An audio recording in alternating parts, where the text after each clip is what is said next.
সাকিব আল হাসানকে নিয়ে বিসিবির অবস্থানে মিলছে সবুজ সংকেত। রাজনৈতিক অস্থিরতা আর আইনি জটিলতার গ্যাড়াকলে থমকে থাকা সাকিব আল হাসানের আন্তর্জাতিক ক্যারিয়ার কি আবারও আলোর মুখ দেখছে? বাংলাদেশ ক্রিকেট বোর্ডের সর্বশেষ বোর্ড সভায় অন্তত তেমন ইঙ্গিতই পাওয়া গেছে। বিসিবি জানিয়েছে, সাকিবের জন্য জাতীয় দলের দরজা সব সময় খোলা, তবে এক্ষেত্রে ক্রিকেটের চেয়েও বড় হয়ে দাঁড়িয়েছে সরকারি অনুমোদন ও নিরাপত্তা। ২৪ জানুয়ারি মিরপুরে অনুষ্ঠিত বোর্ড সভা শেষে সংবাদ সম্মেলনে বিসিবি মিডিয়া কমিটির সভাপতি আমজাদ হোসেন সাকিবের ফেরার বিষয়ে ইতিবাচক মন্তব্য করেন। তিনি বলেন, বোর্ডের পক্ষ থেকে সাকিবের খেলার বিষয়ে কোনো বাধা নেই। আমরা চাই সাকিব আবারও ফিরুক, তবে তাকে ফিটনেস ও নির্বাচনী মানদণ্ড পূরণ করে আসতে হবে। আমজাদ হোসেন আরও যোগ করেন, সাকিবের রাজনৈতিক পরিচয় বা আওয়ামী লীগ সরকারের সঙ্গে সংশ্লিষ্টতার কারণে সৃষ্ট আইনি জটিলতা নিরসন করা বোর্ডের কাজ নয়। বোর্ড কেবল তাকে ক্রিকেটার হিসেবে বিবেচনা করছে, বাকি দায় দায়িত্ব সরকারের। তবে বিসিবি সভাপতি আমিনুল ইসলাম বুলবুল সাকিবের দেশে ফেরাও আইনি বিষয় নিয়ে সরকারের উচ্চ পর্যায়ে আলোচনার আশ্বাস দিয়েছেন।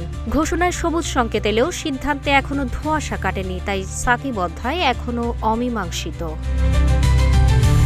তাহের আক্তার, রূপালী বাংলাদেশ।